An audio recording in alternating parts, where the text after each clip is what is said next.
the Urban Binge radio podcast, where we discuss viral topics, hot jams, new artists, fun, and informative interviews and conversations. This is your news stop for the hottest trend in urban culture news. 2 shows, 1 podcast, the Urban Binge Show and Sunday Flow Show, powered by the Urban Binge.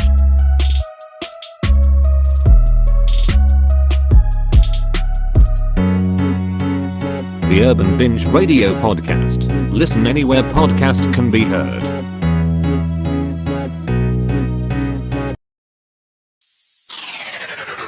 This is the Urban Binge radio. Sunday Flow.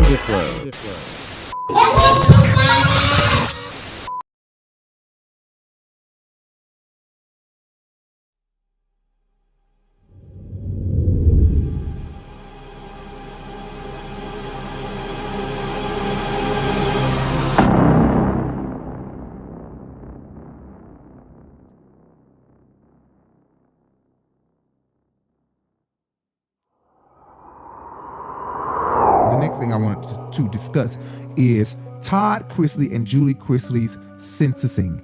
As you know, those 2 white people who I really love his wife, and I think his wife should have gotten out faster than she did. Now she done got herself entangled in 7 years in prison when she should have got out sooner. Not only that, you've been sleeping with a man who was having sex with another man behind your back, and all of this is revealed in court.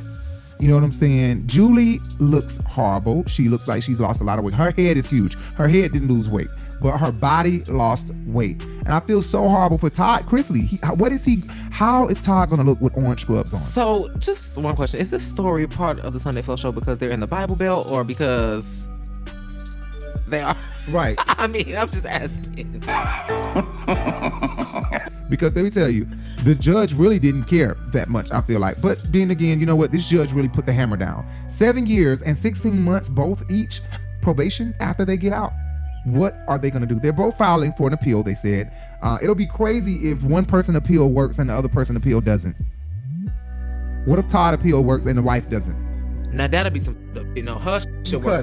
I'm sorry. Now that'll be some mess. I'm sorry. That just made me mad because I'll be real mad. That'll be real because I thought she should have been left. But that would definitely be messed up for real. That'll be real messed up because that just took me to 38 Hot real quick because Julie is a nice lady.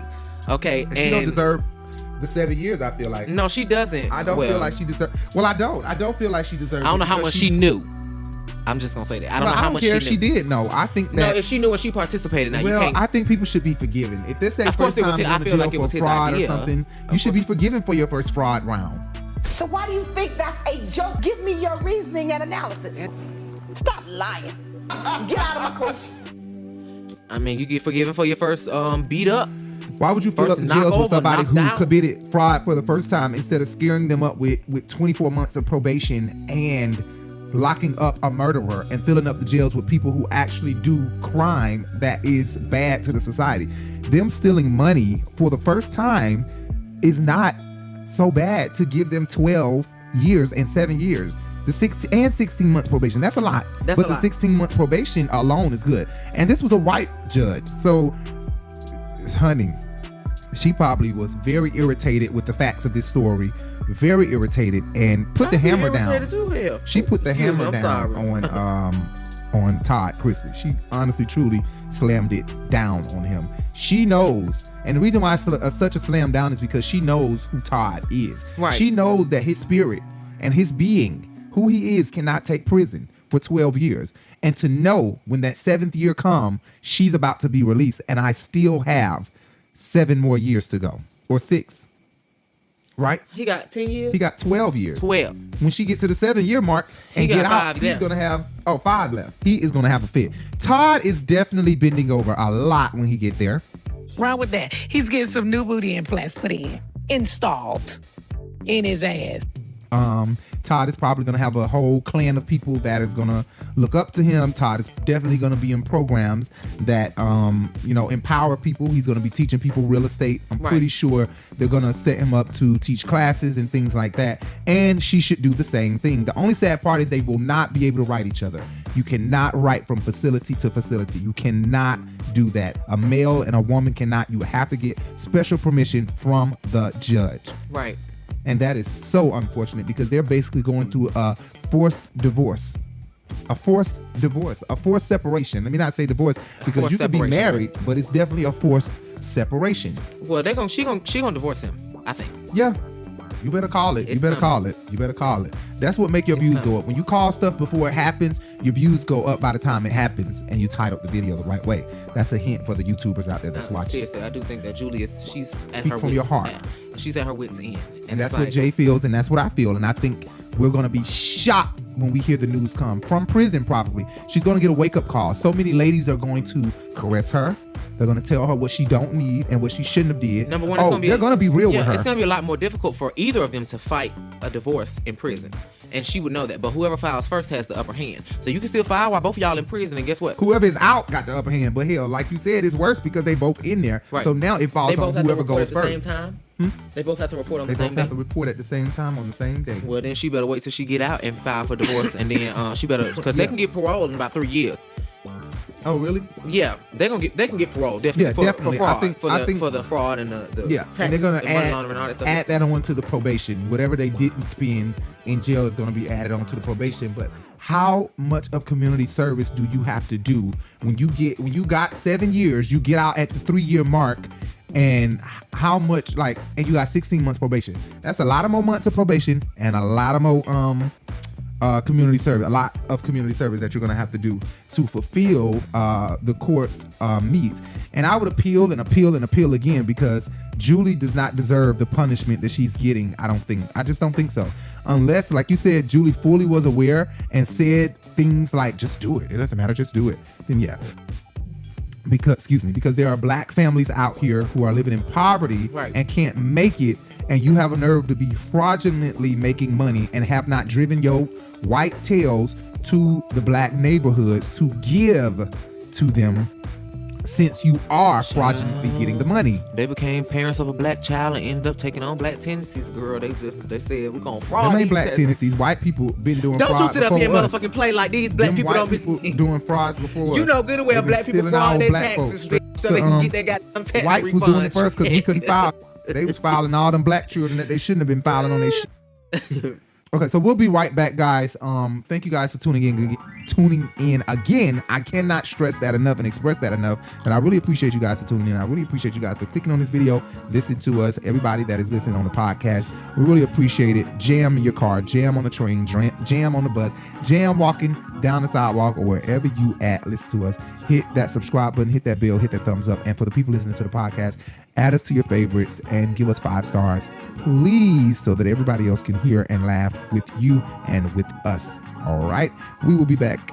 This is Vanessa Bell Armstrong. Shine on me, shine on me. Hey. This is the Urban Binge Radio. Sunday Flow.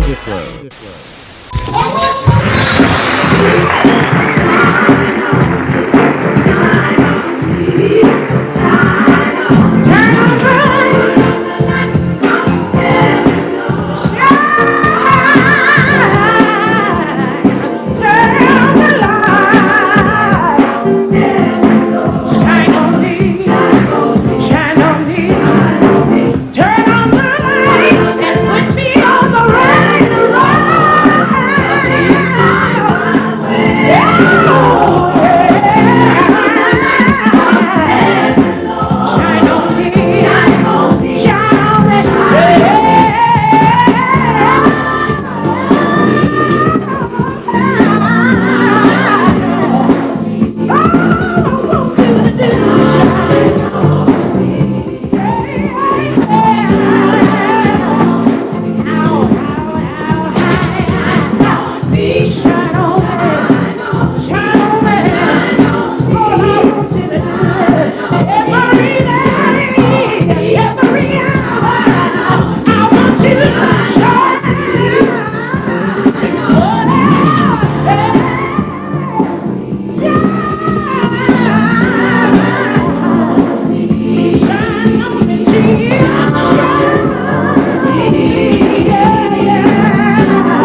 This is the Urban Binge Radio.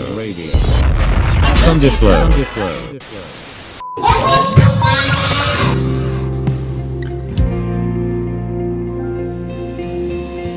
Nobody else can love me like you.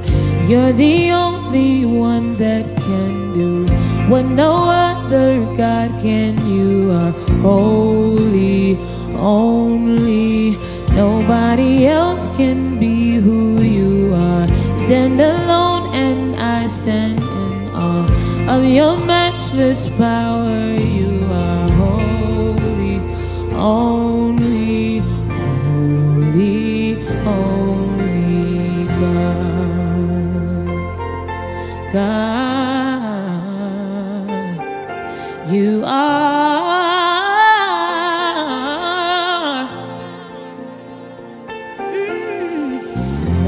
Nobody else, nobody else, nobody else.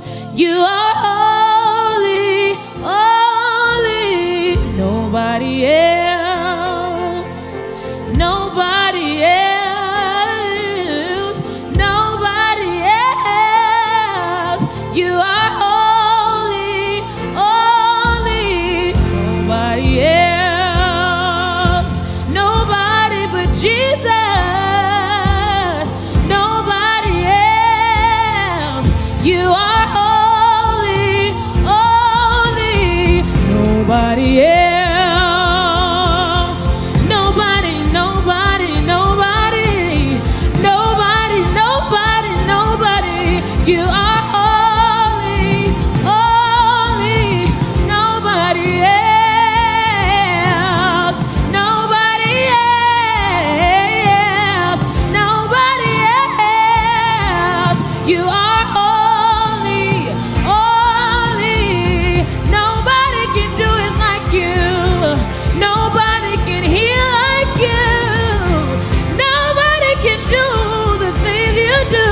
You are holy, holy. Nobody else. I've not met one body else. I've searched all over, I couldn't find nobody, nobody, nobody like you. Nobody else, nobody else, nobody else. You are holy, holy God. Holy, only. Oh, yeah. You are holy, holy. Nobody else can love me like you. Ooh, only you.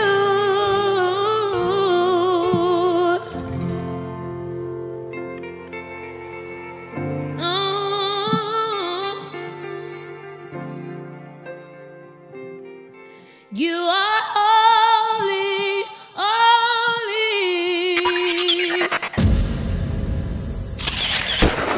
This is the Urban Binge Radio.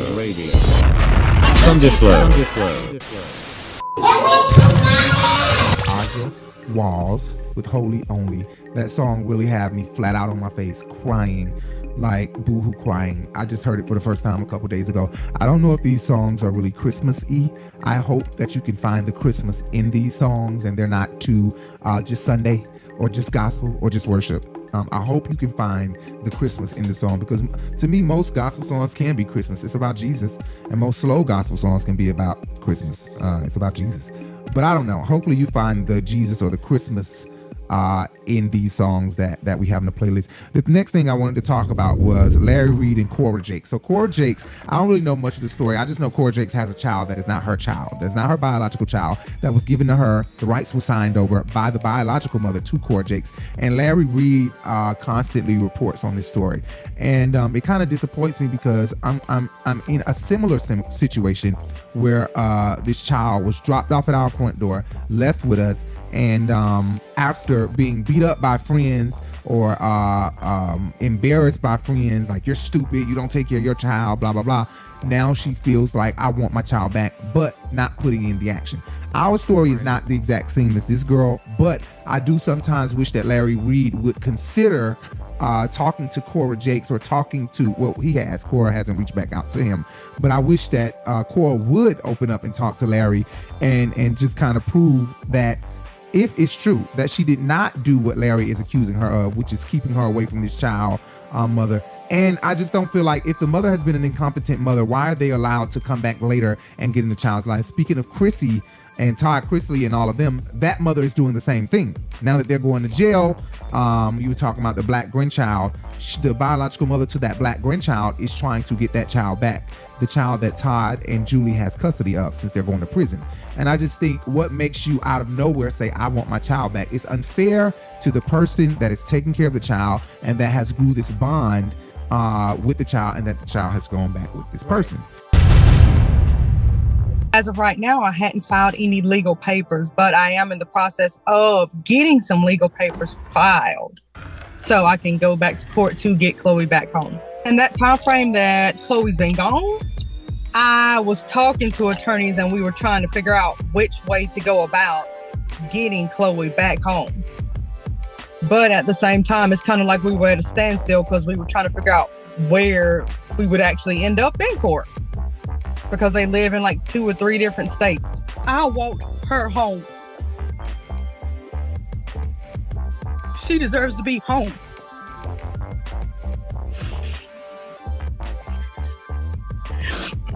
I've held back for so long to try to patiently do it.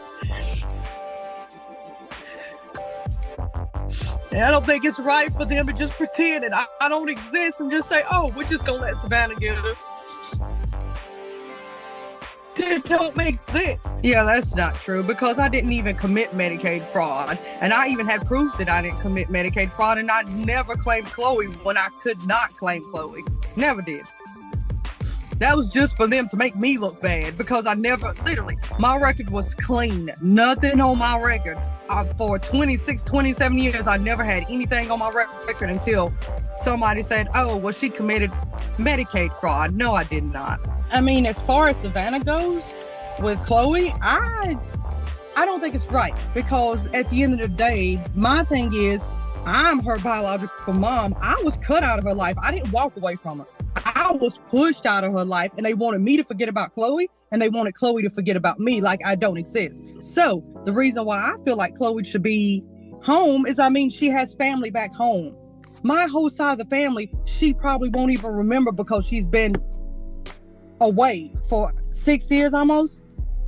That's not right for her to be, first of all, a child to be with their mother, first of all. Especially if the mom hadn't did anything for that kid to be taken, she shouldn't have been taken away from me anyway. But for them to continue to keep her away from me, that's not right. I don't understand why I had to do joint custody with Todd and Julie in the first place, because it's not like that I would just keep them away from Chloe. They figured that when we did joint custody, then, oh, that's their way to see Chloe. I wouldn't have never kept Chloe away from her other side. If they wanted to see her, they could see her. But for us to go from joint custody to them just taking her all the way, that's just too far. Like, I would never want that to happen to any mom that's doing right by her kid. I want her with me. But if Kyle's doing right, if Kyle's living his life right, I can't say nothing. I haven't even spoken to Kyle, so I don't know how Kyle's living. I don't have no social media. I have no idea, but I want her with me. Just like my other 2 kids are. They're with me. It's unfair to allow this parent to come in and just swoop the child. So sometimes I get upset with Larry, because I wish that he knew all of the facts, but because he only knows one side of the facts and Cora is not responding, then I have to just be quiet, and I have to just let Larry's opinion be. You gotta let everybody's opinion be their opinion. But if Larry had the other side of the facts and Cora could show him some proof that, this is what's been going on. She ain't been trying to be in her child life, but now that my husband goes to jail for rape or molesting a child, she feels the need to come hit me when I'm already going through something in the media. Right. So I wish Larry would look at both sides, and I wish that Cora Jakes would open up, because we're in a similar situation, and our child's mother is not in her life. She's supposed to have visits every Saturday for 3 hours and has not completed one single 3-hour visit. Not one single 3-hour visit. Okay. And I don't fault her, you know, because if she don't want to come, she ain't got to show up. That's all on her. She ain't got to show up. I'm gonna hide back here. That's all on her. I don't care. I'll delete it if I have to, but that's how I'm feeling right now. Anyway, Larry, one day we're going to talk to you. We're going to give you our whole situation so that you can kind of understand. But like I said, he only got one side of the facts, and that's what happens when you only have one side of the facts. Mess around with me, I got a chapter book full of evidence. Okay? That's how it goes. Nothing is decided. Everything is an open game. You got to be on your P's and Q's when you're taking it to trial. So the mama don't want to mess with me. Anyway, time to get into this praise mix that everybody loved this show for. Everybody loved, especially the LaShawn Pay show. It's time for the praise mix. Thank you guys for tuning in. This is the Urban Binge Radio, and here is the Urban Binge Praise Mix Christmas edition. We'll be right back. Stay tuned.